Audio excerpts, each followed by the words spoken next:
Welcome to math की यात्रा online में सभी दोस्तों का स्वागत है। आइए मैं सवाल की ओर ले चलता हूँ, क्वेश्चन की ओर लेके चलता हूँ, एकदम बेहतरीन कंसेप्ट में बताने का प्रयास करता हूँ। आइए क्वेश्चन की ओर ले चलते हैं। देखिए इस सवाल का आपको आंसर देना है। इस सवाल के लिए, इस क्वेश्चन के लिए आप क्या करेंगे दोस्तों, यहाँ पर पहले दोस्त जब भी कहे क्या कहे, निकाय का कोई हल नहीं है। दोस्त बात कर रहा है यहाँ पर, देखिए कोई हल नहीं है, तो उसके लिए दोस्तों आपको क्या नोट डाउन करना पड़ेगा। जब भी कहे निकाय का कह रहा नो सॉल्यूशन, जब भी दोस्त कहे नो सॉल्यूशन तो आपको क्या नोट डाउन करना पड़ेगा। तो दोस्त आपको करना पड़ेगा A1 अपान क्या लिखेंगे A2, यहाँ पर इक्वल टू क्या लिखेंगे B1 upon B2 does not equal to C1 upon C2। जब भी दोस्त क्या कहे कहे दोस्तों नो सॉल्यूशन, तो इस कंसेप्ट को आपको नोट डाउन करिए। जब भी क्वेश्चन में पूछा जाए कि यह नो सॉल्यूशन है, तो इस कंडीशन को आपको नोट डाउन करना चाहिए। तो दोस्त यहाँ पर अभी नियम भी बताएंगे। जब भी सवाल में कहा कि यहाँ पर ये नो सॉल्यूशन, तो इसको हम लिखेंगे। और A1 A2 क्या है, A1 है दोस्त कोफिशिएंट, पहले इक्वेशन का देखिए, पहले इक्वेशन का कोफिशिएंट आप क्या यक्स है, अर्थात यक्स का गुणांक क्या है आपको 4 होगा। A2 क्या है, दूसरे कोफिशिएंट का गुणांक, यहाँ अपान क्या हो जाएगा दोस्तों, यहाँ पर आपको क्या होगा इक्वल टू करेंगे। यहाँ पर B1 क्या है, पहले इक्वेशन का जो है y का कोफिशिएंट क्या है 5 हो जाएगा। और यहाँ पर क्या है दोस्त B2 क्या है, दूसरे इक्वेशन का जो है y का कोफिशिएंट क्या होगा दोस्तों, यहाँ पर क्या होगा 15 होगा ये।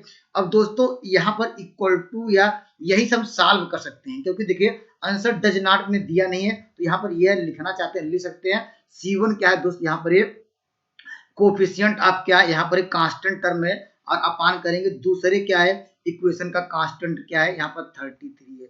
तो हम यहाँ से इस रिलेशन से दोस्तों यहाँ से हम क्या निकाल सकते हैं, हम निकाल सकते हैं दोस्तों यहाँ पर किसकी वैल्यू के की। इसे हम डिवाइड करेंगे आपको मिलेगा 3, तो यहाँ पर के इक्वल टू क्या मिल जाएगा 12 मिल जाएगा दोस्तों। ऑप्शन नंबर आपको मिल जाएगा ऑप्शन नंबर सी। लेकिन दोस्तों नियम क्या है, रूल क्या है, रूल बहुत कंसेप्ट क्लियर करिए दोस्त। यहाँ पर जब भी कहे दोस्त, पहला तो कहे जब भी क्या कहे दोस्त, पहले जब भी कहे नो सॉल्यूशन, देखिए हमने अभी डिस्कस कराया यहाँ पर नो सॉल्यूशन हो, तो आप लोग क्या करेंगे, अभी मैंने नियम बताया कि यहाँ पर सर ने ये बताया कि नो सॉल्यूशन होगा, तो यहाँ पर जो रिजल्ट है इस रिजल्ट को याद रखेंगे दोस्त। या नो सॉल्यूशन कहे या और अथवा कहे, नो सॉल्यूशन कहे या दोस्तों जब भी कहे समीकरण पैरेलल है, क्या कहेगा दोस्त, यहाँ पर लिख लीजिए। यहाँ पर जब भी कहे समीकरण क्या है दोस्तों, यह पैरेलल है या समांतर है, क्या लिख लीजिए यहाँ पर जब भी क्या है, यहाँ पर समीकरण कहे समांतर है, तो इसे कहेंगे जब भी यह क्या कहेगा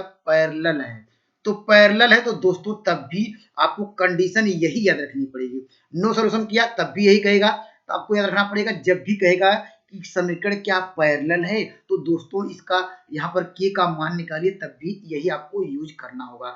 या जब कहेगा दोस्तों यहाँ पर सवाल में क्वेश्चन ऐसे कर सकता है, समीकरण क्या है दोस्त, यहाँ पर इक्वेशन कहे समीकरण दोस्त क्या है, यहाँ पर कहे असंगत है दोस्त, क्या कहे जब भी कहे असंगत है, अर्थात असंगत मतलब क्या कहते हैं, इन जानते हैं इनकंसिस्टेंट कहते हैं, तब यहाँ पर तब भी आपको रूल यही अप्लाई करना पड़ेगा।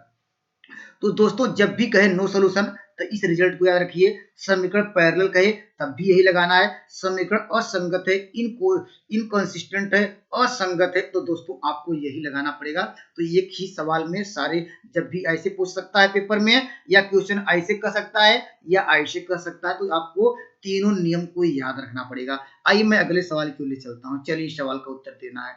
देखिए इस सवाल का क्वेश्चन के लिए आप लोग क्या करेंगे, देखिए यहाँ पर कहा कि के किस मान के लिए समीकरण का कोई हल नहीं है। अभी हमने नियम बताया दोस्तों, नियम बताया यहाँ पर दोस्त, यहाँ पर कोई हल नहीं हो, तो अभी डिस्कस कराया कि जो इसका कोफिशिएंट है, पहले वाले यक्स का कोफिशिएंट यहाँ पर क्या है के, और दूसरे क्या है इसका कोफिशिएंट दूसरे इक्वेशन का यहाँ पर एक्स का, तो यहाँ पर लिखेंगे 6, यहाँ इक्वल टू क्या था दोस्तों, यहाँ पर माइनस क्या होगा 15 बाई क्या हो जाएगा दोस्तों, यहाँ पर क्या होगा 2 होगा।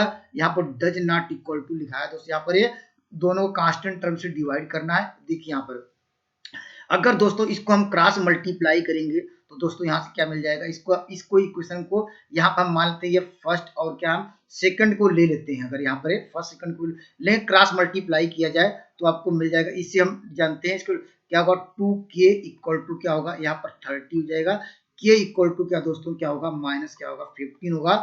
ऑप्शन नंबर आपको मिल जाएगा दोस्तों, ऑप्शन नंबर यहाँ पर बी। तो दोस्तों इस बात को भी ध्यान रखिएगा, अगर दोस्तों हमने यहाँ पर k की वैल्यू उठा के रखा, आप जानते हैं कि जब भी क्या होगा नो सोल्यूशन होना क्या चाहिए, होना ये चाहिए कि a1 a2 यहाँ पर क्या होना चाहिए b1 अपान b2, यहाँ पर does not c1 upon c2, यही होना चाहिए।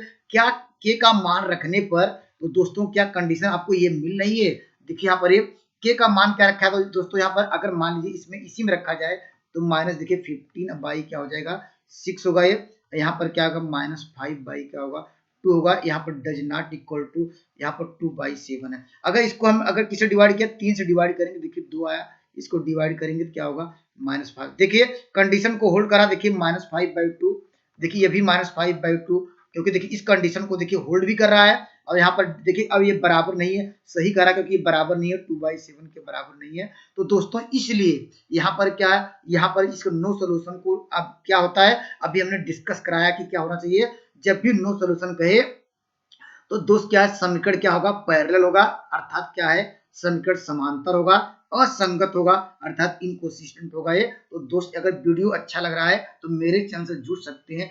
Thank you for watching math की यात्रा online, please subscribe and like button. धन्यवाद दोस्तों।